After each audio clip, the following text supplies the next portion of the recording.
Gak peduli mau kita jadi kaya atau menjadi miskin. Gak peduli mau kita diciptakan menjadi orang yang ganteng atau menjadi orang yang jelek. Asalkan engkau ridho kepadaku ya Allah, asalkan engkau ridho kepadaku ya Nabi, ya Rasul, maka semuanya tidak menjadi masalah. Itulah rasa cinta kita tanamkan daripada sekarang ya.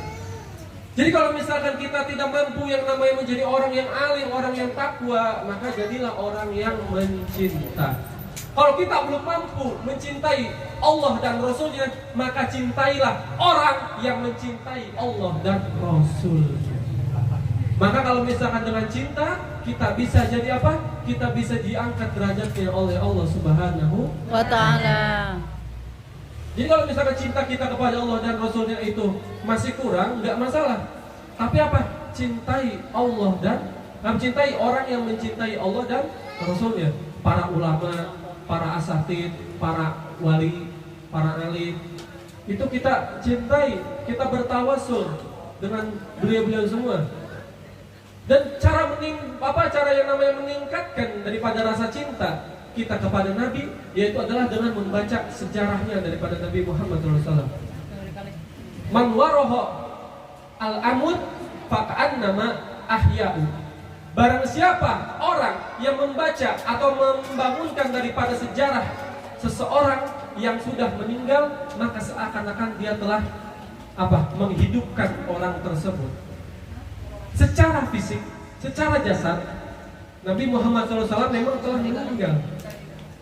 Tapi dengan cara kita yang namanya al-ihtifalu bi maulidin Nabi, dengan cara kita merayakan daripada maulid Nabi, membaca sejarahnya, membaca manakibnya, membaca daripada yang namanya ketentuan daripada cerita-ceritanya semuanya, maka seakan-akan kita menghidupkan Nabi Muhammad Sallallahu alaihi wasallam. Jadi hakikatnya Nabi ini gak pernah mati, Nabi ini gak pernah meninggal.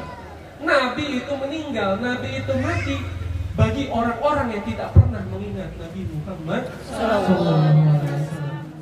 Jadi kalau misalkan ibu-ibu mengatakan Nabi Muhammad SAW ini meninggal, ya wajar aja. Orang gak pernah diingat-ingat. Orang ingatnya duit mulu. Orang ingatnya apa lagi? Utang mulu. Ingatnya usahanya mulu. Ingatnya kerjaannya mulu. Ya makanya kalau misalkan seperti itu ya seolah-olah Nabi telah meninggal.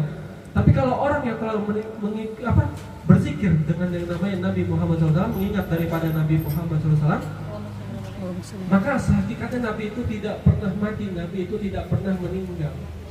Jadi orang yang telah mati hatinya itu lebih berbahaya ketimbang orang yang mati daripada jasadnya.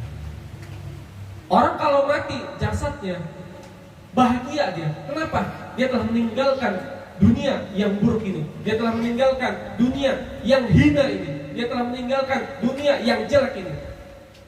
Tetapi kalau misalkan di dalam alam kuburnya dia masih hidup. Makaan nuasun. Jadi sama seperti orang yang beriman. Orang yang beriman itu adalah ketika dia di dunia, dia itu merasa mati.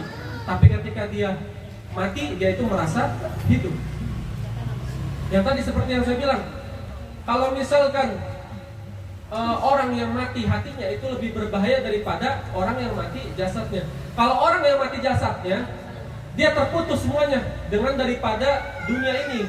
Dia udah lagi nggak bisa maksiat, dia udah nggak bisa lagi melakukan hal-hal yang jelek.